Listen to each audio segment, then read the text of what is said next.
ಬಾದಾಮಿಗೆ ಹೋಗಿದ್ದೆ ನಾನು. ಬಾದಾಮಿಯಿಂದ ಬೆಳಗಾಮಿಗೆ ಹೋಗಬೇಕು. ದಾರಿಯಲ್ಲಿ ಬಾಗಲಕೋಟೆ ಅಂತ ಒಂದು ಊರು ಬರ್ತದೆ. ಅಲ್ಲೊಂದು ಸಣ್ಣ ಕ್ರಾಸ್, ಗದ್ದನಕೇರಿ ಕ್ರಾಸ್ ಅಂತಾರೆ. ಎಡಗಡೆ ಹೋದರೆ ಬೆಳಗಾವಿಗೆ ಹೋಗ್ತೀನಿ, ಬಲಗಡೆ ಹೋದರೆ ಬಿಜಾಪುರಕ್ಕೆ ಹೋಗುತ್ತೆ ರಸ್ತೆ.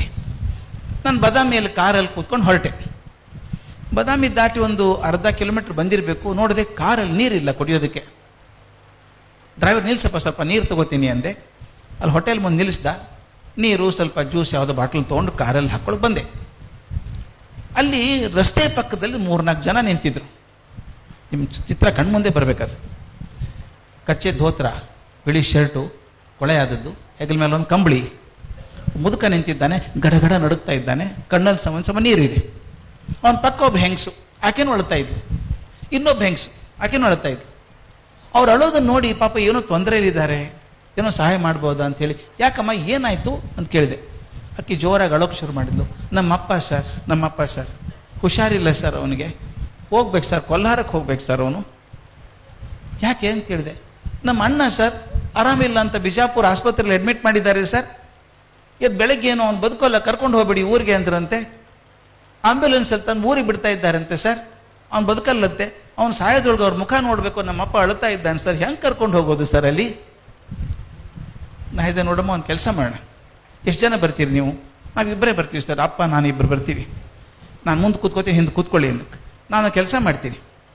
ನನಗೆ ಪರಿಸ್ಥಿತಿ ಹೇಗಿತ್ತು ಅಂದರೆ, ಅವ್ರನ್ನ ಆ ಊರು ತನಕ ಬಿಡೋದ, ನಾನು ಬೆಳಗಾವಿಗೆ ಲೆಕ್ಚರ್ಗೆ ಹೋಗೋಕ್ಕಾಗಲ್ಲ, ಅದು ಬಿಡೋಕ್ಕಾಗಲ್ಲ. ನನಗೊಂದು ಮೊಂಡ ಧೈರ್ಯ.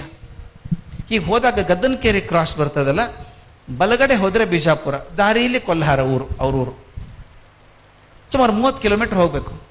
ನಾನು ಹೋಗಿ ಬರುವಷ್ಟು ಟೈಮ್ ಇಲ್ಲ. ನನಗೊಂದು ಧೈರ್ಯ, ಗದ್ದನಕೇರಿ ಕ್ರಾಸ್ಗೆ ಹೋದರೆ ಯಾವುದೋ ಒಂದು ಟೆಂಪೋನೋ ಆಟೋ ರಿಕ್ಷಾನೋ ಇರುತ್ತೆ, ನಾನೇ ದುಡ್ಡು ಕೊಟ್ಟು ಕಳಿಸ್ಬಿಡ್ಬೇಕು ಅವ್ರನ್ನ. ಬನ್ನಿ ಕೂತ್ಕೊಳ್ಳಿ ಅಂತ. ಅಷ್ಟು ದಾರಿ ಹೋಗ್ತೀವಲ್ಲ, ಅರ್ಧ ದಾರಿ ಅಂತ ಹೋದಿ. ಒಂದೇ ಸಮ ಅಳ್ತಾ ಇದ್ರು ಪಾಪ ಕಾರಲ್ಲಿ. ನಾಳೆ ಸಮಾಧಾನ ಮಾಡ್ಕೊಳ್ಳಿ, ಏನಾಗಲ್ಲ. ಇಲ್ಲ, ಮಗನ ಮುಖ ಸಿಗ್ತದಿಲ್ಲ ಗೊತ್ತಿಲ್ಲ ಸಾರ್ ಅಂತ ಅಳ್ತಾ ಇದ್ದ. ಗದ್ದನಕೇರಿ ಕ್ರಾಸ್ ಬಂತು. ಇಳಿದು ಟೀ ಕುಡಿತೀರಾ ಅಂತ ಹೇಳಿದೆ. 2 ಟೀ ತರಿಸಿದೆ, ಬ್ರೆಡ್ ತರಿಸಿದೆ. ಪಾಪ ತಿನ್ನೋಕ್ಕಾಗ್ತಿರ್ಲಿಲ್ಲ ಅಪ್ಪನಿಗೆ. ಬೇಗ ಹೋಗ್ಬೇಕು ಸರ್ ಅಂತಿದ್ದ. ನನ್ನ ಸಂಕಟ ಅಂದರೆ, ಗದ್ದನಕೇರಿ ಕ್ರಾಸಲ್ಲಿ ಒಂದು ಆಟೋ ಇಲ್ಲ, ಒಂದು ಟೆಂಪೋ ಇಲ್ಲ ಅವತ್ತು. ಏನಪ್ಪ ಮಾಡೋದು, ಹೇಗೆ ಮಾಡೋದು? ನನಗೆ ಇನ್ನೊಂದು ಕಾರ್ ತರಿಸಿ ಹೋಗೋಕ್ಕಾಗೋ ಅವಕಾಶ ಇಲ್ಲ ನನಗೆ. ಆ ಹೊತ್ತಿಗೆ ಒಂದು ಕಾರ್ ಬಂತು. ಆ ಕಾರಲ್ಲಿ ಗಂಡ ಹೆಂಡತಿ ಒಂದು ಪುಟ್ಟ ಮಗು ಬಂದರು. ನಾನು ಓಡಾಡ್ತಿರೋದನ್ನು ನೋಡಿ, ಯಾಕೆ ಸರ್ ಏನಾದರೂ ಬೇಕಾಗಿತ್ತಾ ಅಂತ ಕೇಳಿದರು. ಇಲ್ಲಪ್ಪ ಹಿಂಗಾಗಿದೆ, ಪಾಪ ಮುದುಕರಿದ್ದಾರೆ, ಅವ್ರ ಮಗನ ನೋಡಬೇಕಾಗಿದೆ, ಮಗ ಬದುಕೋ ಚಾನ್ಸ್ ಇಲ್ಲ, ಹೇಗೆ ಮಾಡೋದು ಅಂತ. ಎಲ್ಲಿಗೆ ಹೋಗ್ಬೇಕು ಸರ್ ಅವರು? ಕೊಲ್ಹಾರಕ್ಕೆ ಹೋಗಬೇಕು ಅಂತ. ಸರ್ ಚಿಂತೆ ಮಾಡಬೇಡಿ, ನಾನು ಬಿಜಾಪುರಕ್ಕೆ ಹೋಗ್ತಾ ಇದ್ದೀನಿ, ಹೇಗಿದ್ರು ಕರ್ಕೊಂಡು ಹೋಗ್ತೀನಿ ಸರ್. ಕರ್ಕೊಂಡು ಹೋಗಿ ಕೊಲ್ಹಾರಕ್ಕೆ ಅವ್ರ ಮನೆಗೆ ಬಿಟ್ಟು ಹೋಗ್ತೀನಿ ಸರ್ ಅಂದ್ಬಿಟ್ಟು, ನಿಮ್ಮ ನಂಬರ್ ಕೊಡಿ ಅಂದ. ನನ್ನ ನಂಬರ್ ಅವನು ಕೊಟ್ಟೆ, ಅವನ ನಂಬರ್ ನಾನು ತೊಗೊಂಡೆ. ನಾನು ಮುಂದೆ ಬೆಳಗಾವಿಗೆ ಹೋದೆ. ಮುಂದೆ 40 ನಿಮಿಷಕ್ಕೆ ಆ ಹುಡುಗ ಫೋನ್ ಮಾಡಿ ಫೋನಲ್ಲಿ ಅಳ್ತಾ ಇದ್ದ.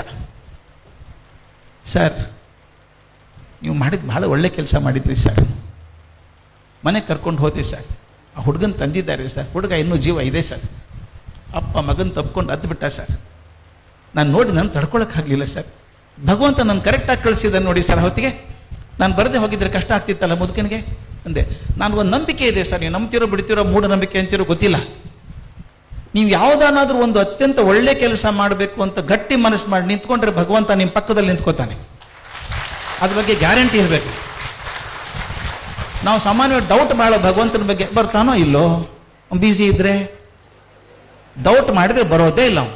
ಅದಕ್ಕೆ ನಮ್ಮ ಗುಂಡಪ್ಪನವ್ರು ಚೆನ್ನಾಗಿ ಹೇಳ್ತಾರೆ, ನಂಬದಿರ್ದನು ತಂದೆ ನಂಬಿದನು ಪ್ರಹ್ಲಾದ, ನಂಬಿಯೂ ನಂಬದಿರುವ ಇಬ್ಬಂದಿ ನೀನು, ಕಂಬದಿನೋ ಬಿಂಬದಿನೋ ಮೋಕ್ಷ ಅವರಿಂಗಾಯ್ತು, ಸಿಂಬಳದಿನೊಣ ನೀನು ಮಂಕುತಿಮ್ಮ. ನಂಬೋದಿಲ್ಲ ನಂಬ್ತೀನಿ, ಗಟ್ಟಿಯಾಗಿ ನಂಬಬೇಕು. ಒಳ್ಳೆ ಕೆಲಸ ಮಾಡೋಕ್ಕೆ ಹೋದಾಗ ಗಟ್ಟಿಯಾಗಿ ನಂಬಿ ಖಂಡಿತ ಆಗತ್ತೆ, 100% ಆಗತ್ತೆ. ಆ ಹುಡುಗ ಅಳ್ತಾ ಇದ್ದ. ನಾನಂದೆ, ಮರಯ್ಯ ನೀನು ದೊಡ್ಡ ಕೆಲಸ ಮಾಡಿದೆಲ್ಲಪ್ಪ ಇವತ್ತು ಬಿಟ್ಟೆಲ್ಲ ಅಂತ. ಇಲ್ಲ ಸರ್, ಅವ್ನು ಹೇಳಿದ ಮಾತನ್ನು ಮರೆಯೋಕ್ಕೆ ಸಾಧ್ಯ ಆದ್ಮೇಲೆ ಆರ್ಟಿಕಲ್ ಬರೆದೆ ಅದ್ರ ಮೇಲೆ ನಾನು. Sir, I am so grateful to God because he uses me as an instrument for the right cause. ಒಂದು ಒಳ್ಳೆ ಕೆಲಸಕ್ಕೆ ಭಗವಂತ ಉಪಕರಣ ಮಾಡ್ಕೊಂಡಲ್ಲ ನನ್ನ ಅಂತ. ದಯವಿಟ್ಟು ತಿಳ್ಕೊಳ್ಳಿ, ನೀವು ಒಳ್ಳೆ ಕೆಲಸ ಮಾಡೋಕ್ಕೆ ಹೋದಾಗ ಭಗವಂತ ನಿಮ್ಮನ್ನು ಉಪಕರಣ ಬಳಸ್ಕೋತಾನೆ. ಅದಕ್ಕೆ ಭಗವದ್ಗೀತೆಯಲ್ಲಿ ಅದೇ ಮಾತಾ ಕೃಷ್ಣ ಹೇಳಿದು, ಇದೊಂದು ನಿಮಿತ್ತ ಮಾತ್ರ ಭವಿಸವ್ಯ ಸಾಚಿನ್ ಅಂತ. ನಿಮಿತ್ರ ಆಗಪ್ಪ, ನೀ ಕಾರಣ ಆಗಿ ಸುಮ್ಮನೆ ಮಾಡ್ತೇನೆ ಎಲ್ಲಾನು, ನೀ ಕಾರಣ ಆಗು. ಒಬ್ರು ಯಾರಾದರೂ ಕಾರಣ ಬೇಕಲ್ಲ. ಆದ್ದರಿಂದ ಒಳ್ಳೆ ಕೆಲಸ ಮಾಡಬೇಕು ಅಂತ ಹೊರಟಾಗ ಖಂಡಿತ ಜನ ಸಿಗ್ತಾರೆ, ಒಳ್ಳೆ ಪ್ರೀತಿಯವರು ಸಿಗ್ತಾರೆ.